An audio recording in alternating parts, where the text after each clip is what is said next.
Welcome to the Mindset with Mako podcast. I'm your host, Adrian Mako.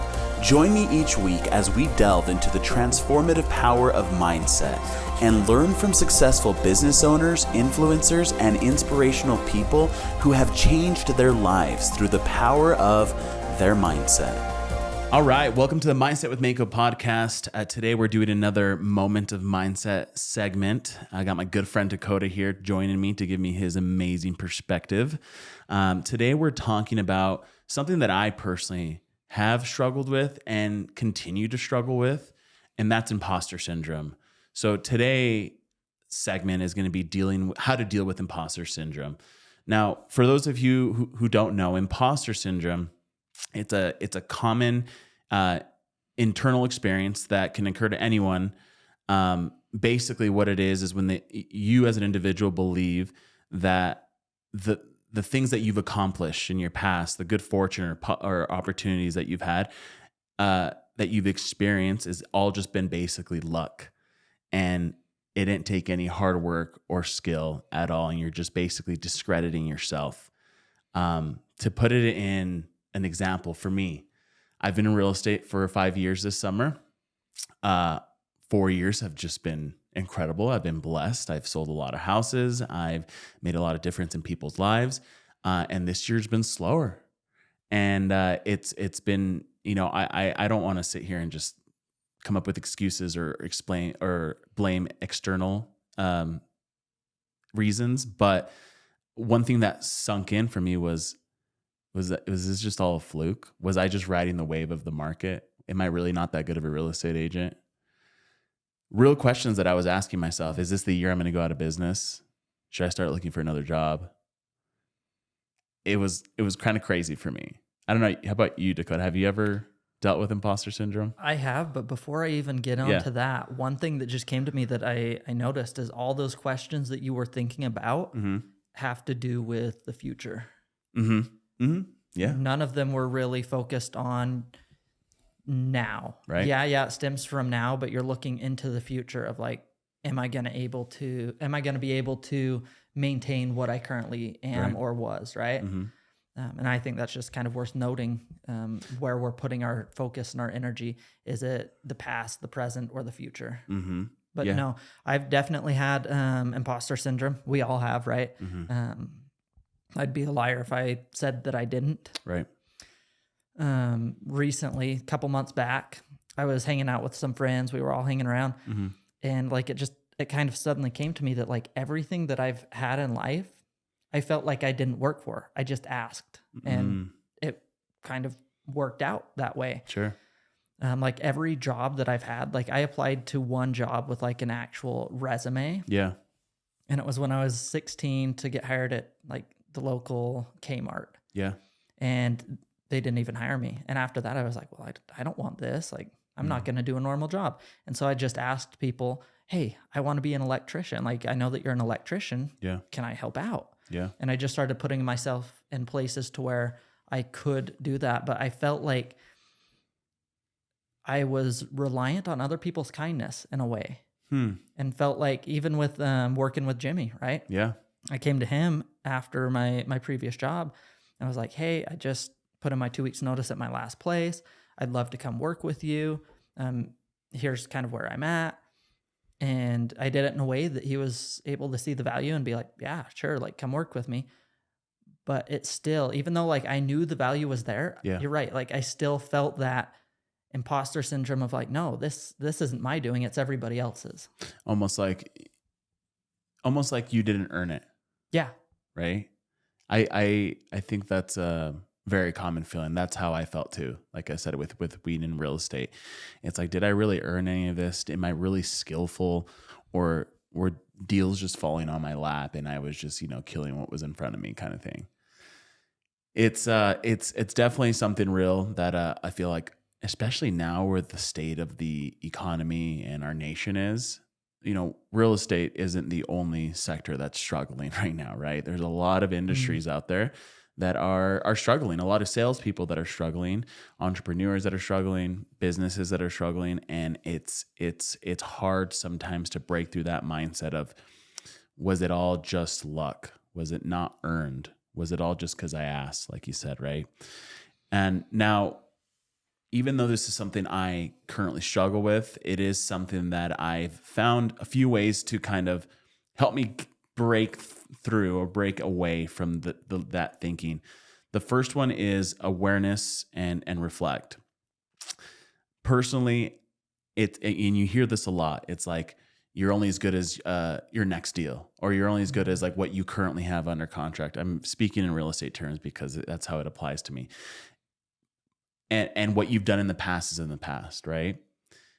And I do agree with that to a level. However, I think it's still important to appreciate and acknowledge how much you've done and how much you've accomplished.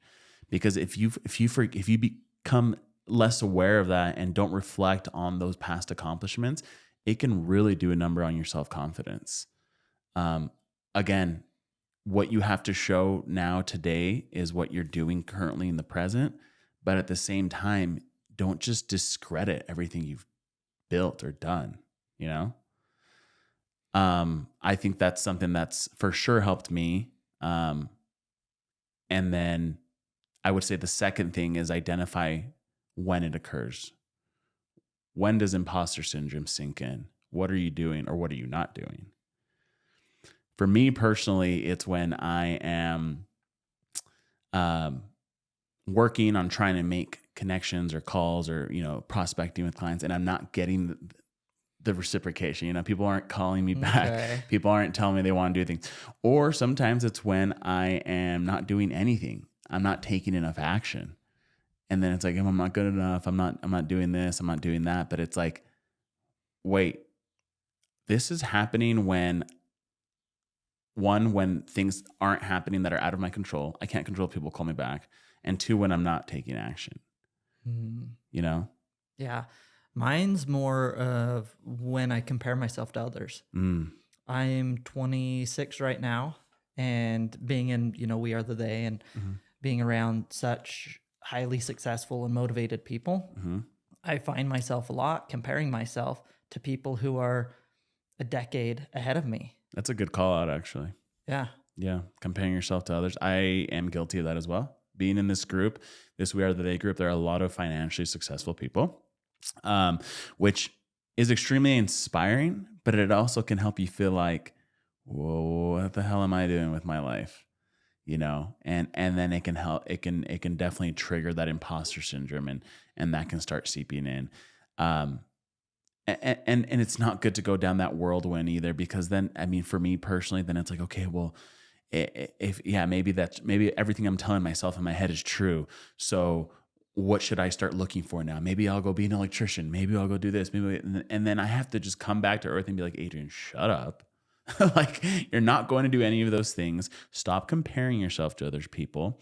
And I would say those people that we are surrounded by that are highly successful, reach out to them for help. A lot of the times it's not like they're going to hand you a book of business or give you some kind of secret sauce, but they might be able to pass some kind of wisdom on to you that they were at the same spot that they were when they were 26, like you, and maybe give you some sense of direction, right? I think it's easy to sit there and maybe be a little envious, or be put, feel like less of a person because someone else is doing more than you. But the hard part is to step up and speak up and say, hey, how did you do all this? And can you help me in any way? Especially with our group. It's such a safe space, right? Oh, yeah. But I feel like a lot of, applies to men and women, but specifically men in our group, they suffer in silence.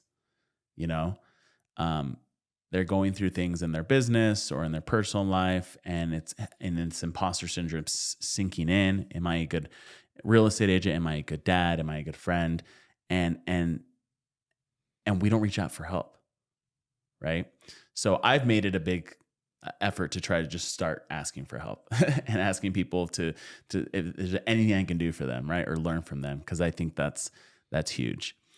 One of the things that We Are the They group did that helped me was making a badass list. Yes. You want to explain what the badass list is? Do it. Go ahead. So the badass list is a list that you write down of every single achievement that you've had in your life that makes you a badass. And this ranges from as far back as you can remember to where you currently are today, no matter how big or small. You won a soccer trophy in 3rd grade. Great. Mark that down. Write it down. That made you a badass in 3rd grade. Yep. You sell a house for $1 million. Awesome. Very few people are in that category. Right. Go ahead. Mark that down. Realtor 500 in Utah. Mark that down. Every single thing. I am a great father who doesn't miss my daughter's cheer competitions. Write it down. Every single thing that makes you a badass. And then go through and read them as if you're reading it about somebody else, not yourself. Right. And what you do when you read that list as if it's somebody else, you can reframe it and see like, oh, that person on this list, they're a badass. They're pretty sweet. They're pretty cool. Yeah. Yeah. And I think it just helps you, helps you become more confident, but it also helps you tap back to those moments of how you felt when you accomplished those things, whether it was huge or small. I don't think there's every accomplishment is significant enough to name. And I think our goal, we need to write down like 100 things, right? Or is it like 200 things, something crazy? I think that it was just as many as you could in the allotted time. Right.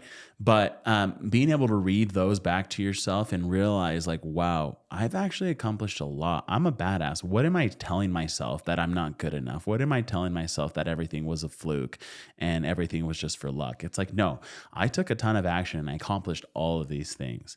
From the 3rd grade soccer trophy to selling $1 million house, like everything in between, I've worked for, I've accomplished. It's meant to empower you and to help you recognize that you are worthy and you are good enough, and everything you've accomplished is not because of luck. It's not a fluke. It's because of the actions that you took. So that's what I would say as far as imposter syndrome goes. If it's something that you're struggling with, try a few of the things we talked about today, because I think you'd be surprised as far as how it can help you pull you out of that rut of a mindset. I agree. And keeps going back to action. That's what I would just close on is you have to put forth the action. If you look at the list of all the things that you've done, my guess is very few, if any, would be a passive achievement. Everything you've done, you have put some sort of action towards. And if you're feeling like you're not enough right now, step back, look at the ways that you are enough and realize the areas that you are doing great and accomplishing everything that you need to in that aspect. Yep. And then take actions on the areas that you're not. Right.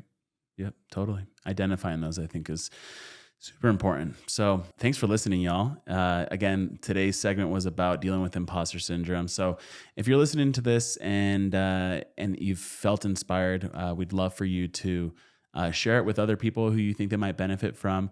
The whole reason of these little segments we're doing is just to help you in your daily lives with things that you may be struggling with, that I know I've personally and Dakota have also struggled with. So, if it's something that rang true to you, try to apply some of it, and then also share it with a friend or a family member who might be going through the same thing. Thanks for listening. Thanks for listening to the Mindset with Mako podcast, sponsored by Mako Real Estate LLC. If you enjoyed this episode, please leave us a review. And if you know someone with an amazing story to share, DM me on Instagram at AdrianMako_Utah Realtor. Until next time, remember, if you want to change your life, you must first change your mindset.